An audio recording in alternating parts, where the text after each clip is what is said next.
got so much motherfucking design on right now. Bring it down, nigga, clown. I got 3 old thoughts, I'm a dog, bitches on my line, and you know.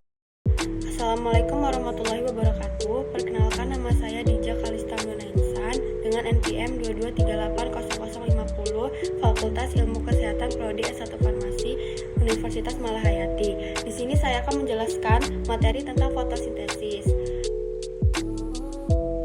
Apa sih yang dimaksud dengan fotosintesis? Fotosintesis adalah proses pengubahan senyawa air H2O dan karbon dioksida CO2 dibantu oleh cahaya matahari yang diserap oleh klorofil sehingga menghasilkan senyawa C6H12O6. Glukosa yang dihasilkan selain digunakan langsung oleh tumbuhan juga akan disimpan dalam bentuk makanan atau buah. Selain tumbuhan, terutama tumbuhan berklorofil tinggi, makhluk hidup non-klorofil lain yang berfotosintesis adalah alga dan beberapa jenis bakteri. Organisme ini berfotosintesis dengan menggunakan zat hara, karbon dioksida, dan air serta bantuan energi cahaya matahari.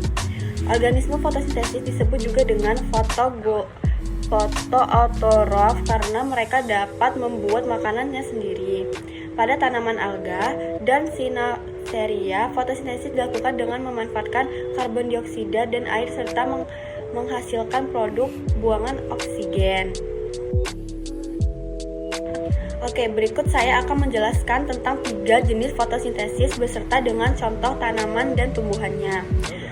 C3 adalah tumbuhan yang menggunakan siklus Kelvin sebagai jalur fotosintesisnya. Dilansir dari Biologi Dictionary, nama C3 didapat dari molekul pertama yang diproduksi yaitu molekul 3 karbon atau 3C. Asam 3-fosfogliserat dalam tahapan pertama fiksasi karbon. Contoh tanamannya yaitu oat, padi, tabu, jelai, kapas, barley, bayam, dan kedelai. Selanjutnya, yang kedua adalah C4, melakukan proses fotosintesis secara umum dengan 2 tahapan yaitu reaksi terang dan reaksi gelap. Pada reaksi terang, energi cahaya dikonversikan menjadi energi kimia dan hasil akhirnya adalah oksigen. Kedua reaksi gelap di mana terjadi reaksi siklik sehingga terbentuk gula dan bahan dasar CO2 dan energi. Contoh dari tanaman C4 adalah jagung, sorghum, dan tabu.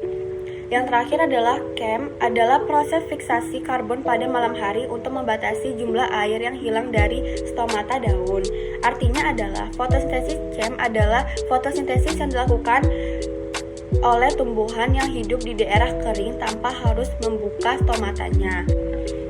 Contoh dari CHEM adalah tumbuhan xerophyt seperti nanas, vanili, tanaman giok, beberapa jenis anggrek, beberapa jenis geranium, tanaman keluarga, Apocynaceae, dan agave. Berikut saya akan menjelaskan tentang fungsi dari fotosintesis. Banyak manfaat yang dihasilkan dari proses fotosintesis bagi makhluk hidup lain, seperti manusia. Selain berguna untuk sendiri, fotosintesis juga menghasilkan zat yang berguna bagi makhluk lain. Fotosintesis dilakukan, tumbuhan menghasilkan berbagai zat, seperti glukosa, oksigen, dan air.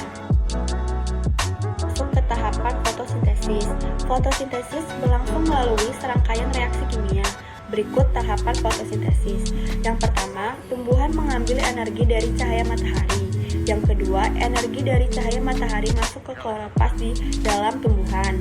Yang ketiga, klorofil di dalam kloroplast menangkap energi dari cahaya matahari. Yang keempat, akar menyerap air dari dalam tanah, kemudian menyalurkan ke batang dan daun. Yang kelima, daun menyerap karbon dioksida dari udara. Yang keenam, setelah semua bahan terkumpul, daun memasak seluruh bahan di kloroplast. Yang ketujuh, hasil fotosintesis berupa karbohidrat, oksigen, dan air diteruskan semua bagian tumbuhan. Di manakah tempat berlangsungnya fotosintesis? Pada tumbuhan, organ utama tempat berlangsungnya fotosintesis adalah daun.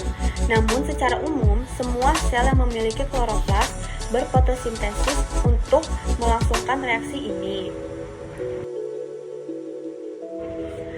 Oke, Selanjutnya, saya akan menjelaskan kapan terjadinya fotosintesis. Proses fotosintesis terjadi ketika klorofil daun menangkap sinar matahari dan menggunakan untuk mengubah air dan karbon dioksida menjadi gula dan oksigen. Berikut manfaat fotosintesis bagi lingkungan, yaitu berperan untuk mengubah karbon dioksida dan air menjadi oksigen, hidrogen. Dibutuhkan tumbuhan untuk bertumbuh dan berkembang, sedangkan oksigen dilepaskan keluar. Sampai di sini saja yang dapat dijelaskan tentang materi fotosintesis. Selebihnya, jika saya salah kata, saya minta maaf. Wassalamualaikum warahmatullahi wabarakatuh.